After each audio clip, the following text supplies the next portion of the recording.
துல்ஹஜ் மாதத்தில் முதல் 10 நாட்களில் அதிகமாக ஓத வேண்டிய திக்ர்கள். நபிகள் நாயகம் ஸல்லல்லாஹு அலைஹி வஸல்லம் சொன்னார்கள், துல்ஹஜ் மாதத்தினுடைய முதல் 10 நாட்களில் அதிகமாக தஸ்பீஹ் ஓதுங்கள், தஹ்மீத் ஓதுங்கள், தஹ்லீல் ஓதுங்கள், தக்பீர் ஓதுங்கள் என்பதாக சொன்னாங்க. இப்போ இந்த 4 அர்த்தங்கள் என்ன? தஸ்பீஹ் என்று சொன்னால் சுப்ஹானல்லாஹ் என்ற அர்த்தம். தஹ்மீத் என்று சொன்னால் அல்ஹம்துலில்லாஹ் என்ற அர்த்தம்.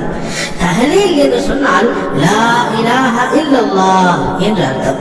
தக்பீர் என்று சொன்னால் அல்லாஹு அக்பர் என்ற அர்த்தம். அப்ப இந்த துல்ஹிஜ்ஜா மாதத்துடைய முதல் 10 நாட்களில் இந்த தக்பீர்களை, இந்த தஸ்பீஹ்களை, இந்த தஹ்மீத்களை, இந்த தஹ்லீல்களை அதிகமாக ஓதிக்கொண்டே இருக்க வேண்டும். அதாவது சுப்ஹானல்லாஹ், அல்ஹம்துலில்லாஹ், லா இலாஹ இல்லல்லாஹ், அல்லாஹு அக்பர் என்ற இந்த திக்ர்களை அதிகமாக ஓதிக்கொண்டே இருக்க வேண்டும்.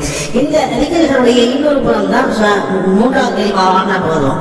சுப்ஹானல்லாஹி வல்ஹம்துலில்லாஹி வலா இலாஹ இல்லல்லாஹு வல்லாஹு அக்பர் வலா ஹவ்ல வலா குவத இல்லா பில்லாஹில் அலியில் அஸீம் என்பதாக ஓதுவோம்.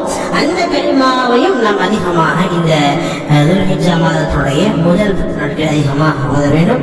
அல்லாஹ் ஜல்ல ஷானுஹு நம் அனைவருக்கும் இந்த துல்ஹிஜ்ஜா மாதத்துடைய முழு சிறப்புகளை வழங்கி அதன் பிரகாரம் அமல் செய்யக்கூடிய பாக்கியம் தருவானாக. குர்பானி கொடுக்கக்கூடிய பாக்கியம் தருவானாக. யாரெல்லாம் குர்பானி இந்த வருடம் தருகிறார்களோ அல்லாஹ் அவர்களுடைய குர்பானிகளை எல்லாம் ஏற்றுக்கொள்வானாக. யாரெல்லாம் இந்த வருடம் ஹஜ்ஜுக்கு சென்றிருக்கிறார்களோ அவருடைய ஹஜ்ஜை அல்லாஹ் ஹஜ்ஜை மக்பூலாக, ஹஜ்ஜை மப்ரூராக ஏற்றுக்கொள்ளப்பட்ட ஹஜ்ஜாக அல்லாஹ் ஆக்கி அருள்வானாக. ஆமீன்.